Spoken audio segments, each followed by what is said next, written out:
Suicide is a challenging, difficult, and scary topic for most people. And it's important for all of us to have some understanding about what might be the characteristics or features of somebody who's thinking about committing suicide. For some people, they'll be very subtle, and it'll be difficult to really determine what's going on inside of them. And there's some things that are particularly important to watch for. One of those might be having to do with a sense of belonging. Another would be to have the feeling of burden or burdensomeness. And lastly, also the individual's comfort with death.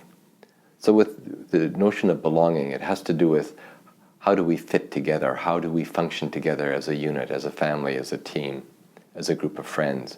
Is somebody beginning to change the behavior, their participation, their willingness to be together or to talk about fun things, and they become more and more withdrawn? With a sense of feeling like a burden, people might feel like their team, their family, their friends would be better off without them because they feel like they're always bringing people down. So it's important to listen for subtle comments, for withdrawal, or for blatant comments where people might say, well, you'd be better off without me.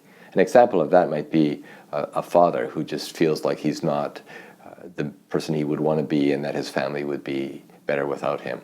The other part of this has to do with also behavior. Is behavior changing? So, and some things are more obvious than others. If, for example, somebody suddenly has an interest in guns or the shooting range, and that is a complete change from where they've been or what they've ever talked about before. It may also have to do with how they drive a vehicle. Are they taking more chances, more risks? They're driving faster in slow areas or driving faster on the highway. And those are often difficult to assess because we might not be with them as they're driving faster. So it's important to just be very careful in listening and observing for comments and for behavior.